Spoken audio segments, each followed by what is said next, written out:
Jack Benny programs. And now I'm going to tell you the reason I'm dressed in this formal attire tonight. It's because I have as my guest star someone who has for many years been recognized as the first lady of television. And I felt it was only proper to receive her with the dignity and the respect that she deserves. And here she is, Miss Lucille Ball.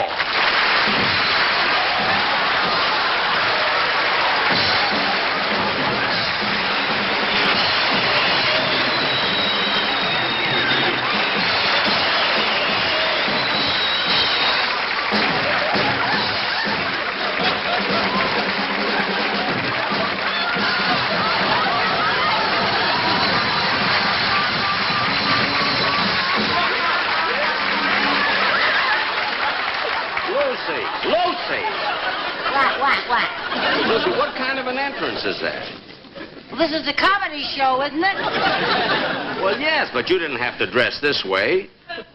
You mean I pulled out these teeth for nothing? Lucy, the reason I dress like this is because I figured you'd come out, in a beautiful gown. You mean I did something wrong? Well, it's not that serious. Oh, yes, it is, Jack. It's terrible on me. I should have known better. I didn't know you were a dramatic actor. You never told me that.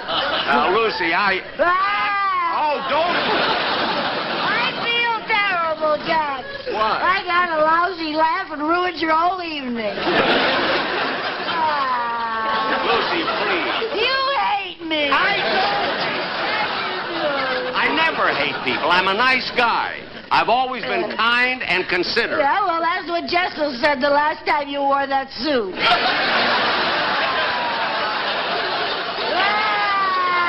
for heaven's sakes, will you stop crying? I can't help it, Jack. Mothballs. Now, stop being silly, Lucy, and please do me a favor. What? Go change and come out dressed the way I want you to. Well, all right, Jack.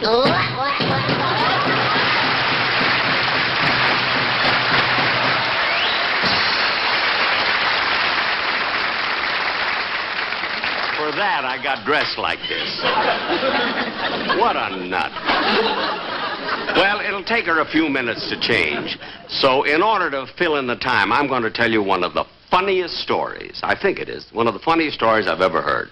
As a matter of fact, it was told to me this afternoon by the man who operates the sound boom. That fella right over there. Charlie, do you mind if I tell that story you told me today? Oh, no, Mr. Benny. Go right ahead. Thank you. Well, it seems there was a woman who was riding on a bus in Dublin, you see, and she was sitting there with her baby in her arms, and there was a man sitting beside her. What? The man wasn't sitting beside her. He just got on the bus. Oh, that's right. And it wasn't in Dublin. It was London. Well, anyway, this fella got on, and he kept looking at this woman with her ugly baby. And finally he said to her, "Madam, I hate to tell you this, but you have the ugliest baby I have ever seen." Well, naturally, the woman was very upset at a thing like that, so she got off the bus. No. She didn't get off the bus. She just sat there and cried.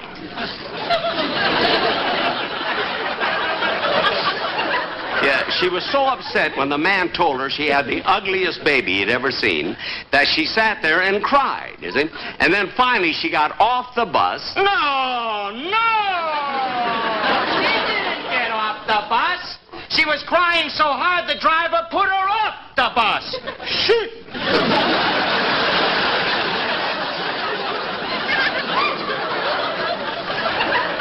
All right, the driver, what's the difference? The driver put her off the bus, and while she was sitting on the bench holding her baby and crying, a fella came down the street and said to her, "Madam, what's the matter?"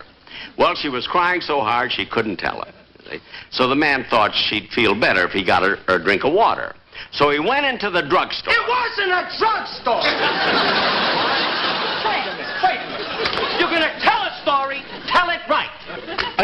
goes.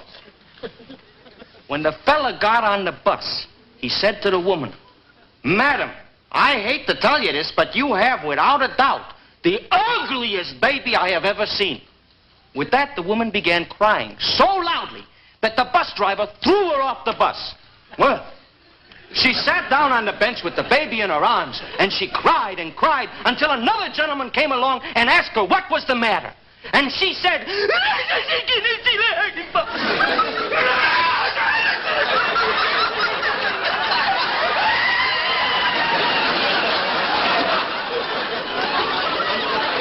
then, thinking she might feel better if she had a drink, he stepped into a pub and he came out and he said, "Here, madam, here's a spot of brandy for you. If you drink it, you'll feel better.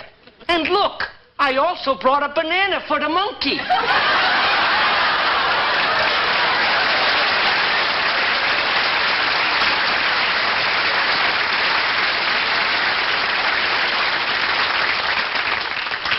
That's the way to tell a story. Big comedian. Shoot.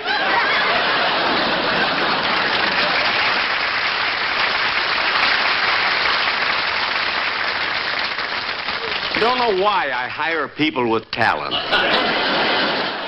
Jack, dear, I'm ready. Oh, good, good. And now, once again, ladies and gentlemen, the First Lady of Television, Miss Lucille Ball.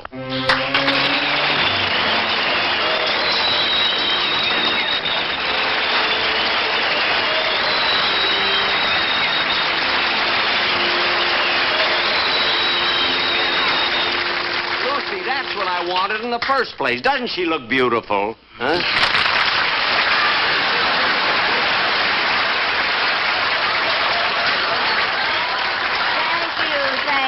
Thank you. What are they laughing at? Oh, for heaven's sake, you forgot to take the black off your teeth.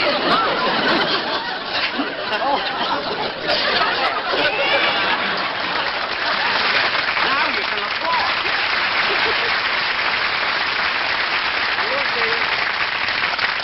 I must say you look beautiful in that gown. Well, thank you, Jack, and you look wonderful in your white tie and tails. But you know, that was a silly story that you told about being shot while you were playing your violin at Carnegie Hall.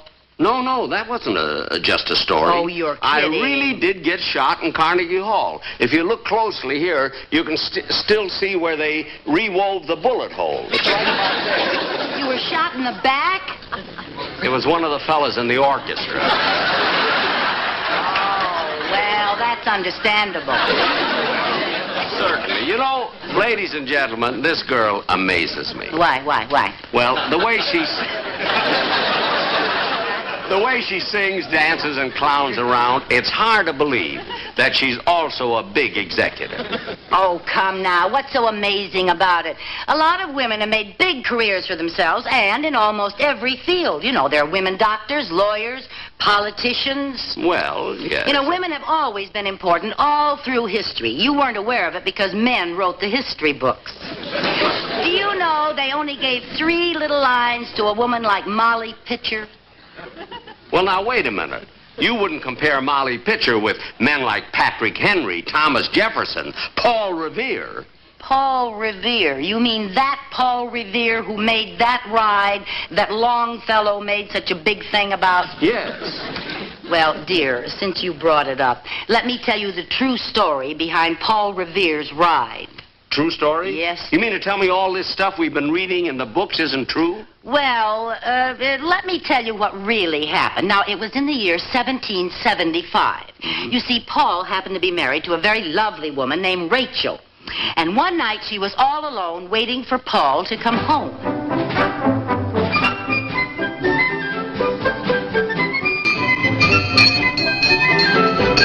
o'clock in the world. 9 o'clock. Where is that husband of mine? Night after night he goes out. Why isn't he home with me where he belongs? Yoo-hoo! Mrs. Revere! Oh, Betsy Ross. Come in, dear. Oh, thank you. I just came by to show you the new dress I just made. Oh!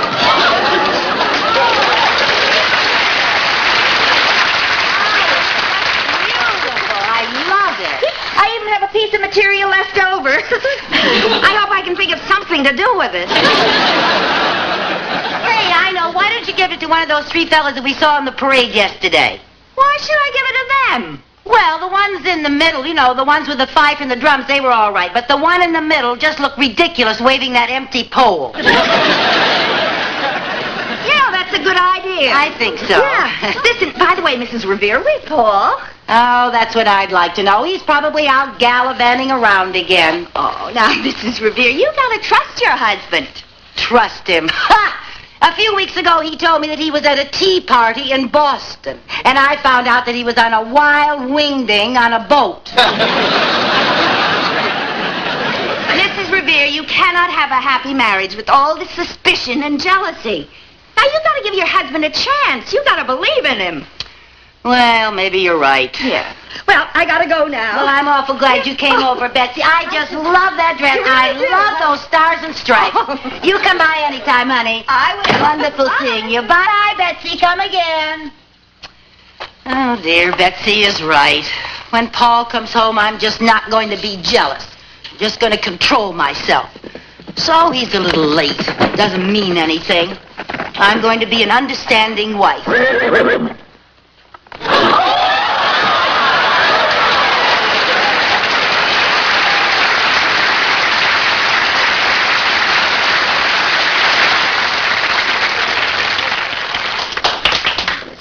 Hello, Rachel, dear. Where have you been? Rachel. Don't Rachel me. What wild party were you on this time? Dear, I told you I went to a meeting at the town hall. A meeting. What was her name? No, dear, it was a meeting. You see, the British are planning to invade, and we're preparing to fight them off. A likely story. No, it's the truth. Honey, believe me. Believe me, it's the truth. I was at a meeting with a group of fellow patriots. Oh, yeah? Well, what's this long platinum hair doing on your coat? That's George Washington. George Washington's. When he found out the British might attack, he cried on my shoulder. Well, I don't believe you. What do you mean you don't believe me? Listen, only last week my best friend told you that's where I go. I go to the meeting. Certainly you believe him, my best friend. Well, maybe I should. After all, who can you trust if you can't trust Benedict Arnold?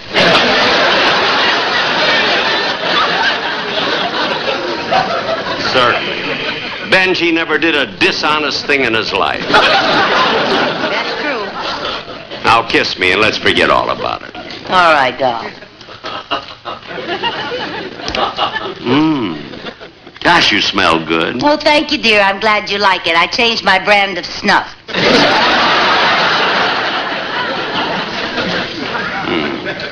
Well, I do like it, dear. I'm glad. Why don't you sit down, dear? Yes. You must be tired. You know, darling, I don't know why I'm always accusing you. I'm sorry that I'm always jealous. There's no reason for me to be jealous. I know I'm the only one you ever think of. I know that I'm the only woman in your life. Certainly, dear. Oh, from now on, I promise I'm not going to suspect you or be jealous of you ever again. Good. Well, I think I'll get ready for dinner. All right, dear. Hello, Dolly. Oh, hello. So that's who it is, Dolly Madison. It's not Dolly Madison. This is a song that hasn't even been written yet. Oh, George, come in.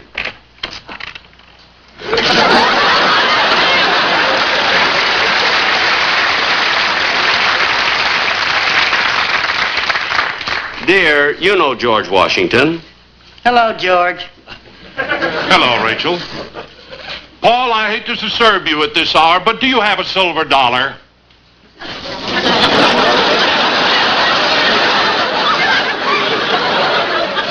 A silver dollar? Why? Well, I've been trying to throw this over the river, but the wind keeps blowing it back. Well, let me see. I have one here someplace, I think. I thought I had one here. Here someplace. Someplace I got a dollar.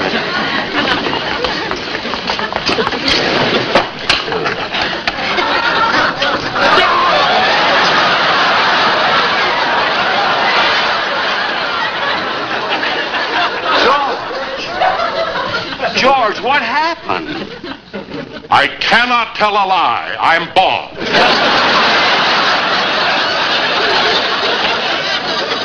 Well, here's your dollar. Thank you. I'll return this tomorrow. All right.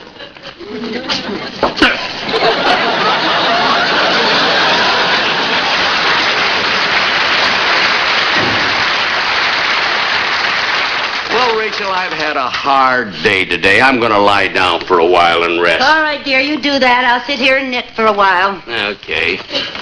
And Rachel... What? Oh, I'm so tired. Rachel, you must learn to trust me. All right, dear. From now on, I will never mistrust you again. Good, good.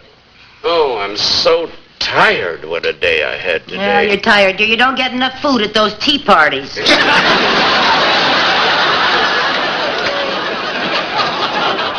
So tired that I don't know. I don't...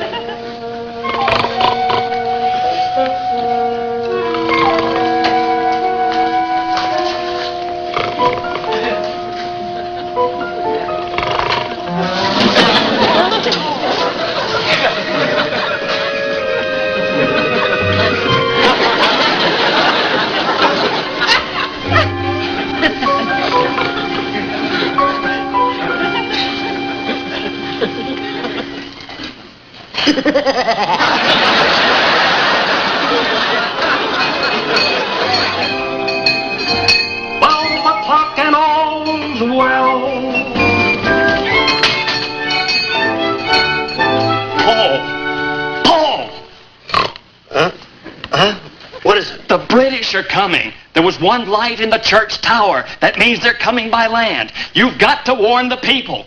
Get on your horse and ride through every Middlesex village and farm. Good. I'll go right away. Right.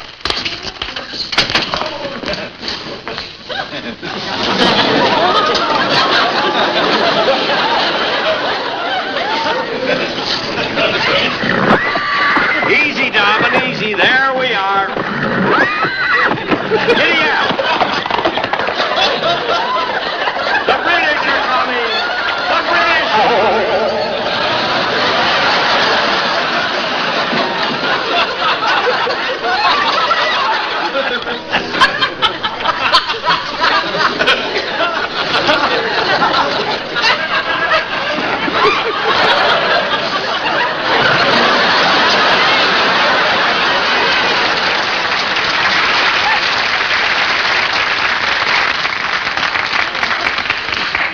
Where did you think you were going?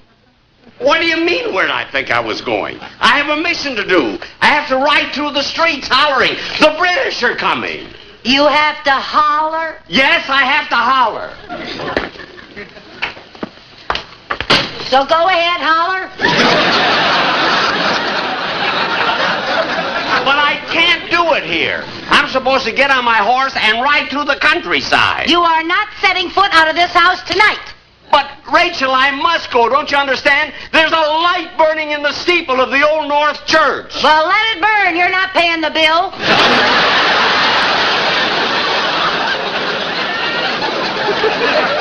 Now, listen, I'm not going to stand here arguing with you. I'm going.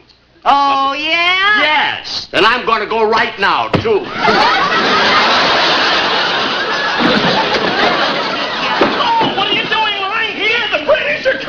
What? The British are coming! You mean he was telling the truth? Yes, he was supposed to ride through every village and farm and warn the people. We decided that at the town meeting. Oh, my goodness, and he was telling the truth all the time.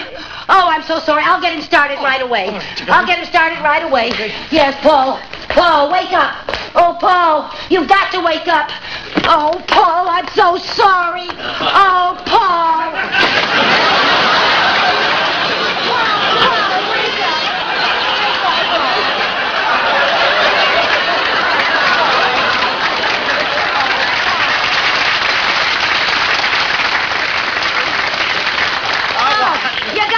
What happened? The British are coming. Well, that's what I've been trying to tell you. You gotta get up. You gotta go. And you gotta get on your horse. And you gotta gallop through every Middlesex farm and village. And you gotta warn the people. I'll do it. Okay. Kiss me. What was the name of that snuff? Oh. coming easy. There we are. Giddy up. The British are coming. You too, Paul, baby!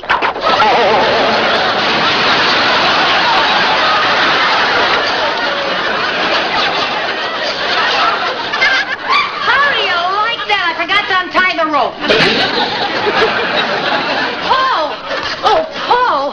Oh, my goodness, he's really knocked out. There's no time to lose. I'll have to warn the people. Oh.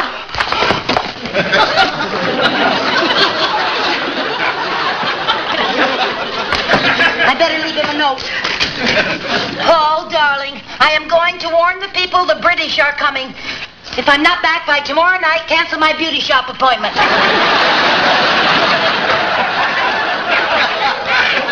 The British are coming! The British are coming! The British are coming! Well, how do you like that? My wife is making the trip. Well, I hope Longfellow doesn't find out.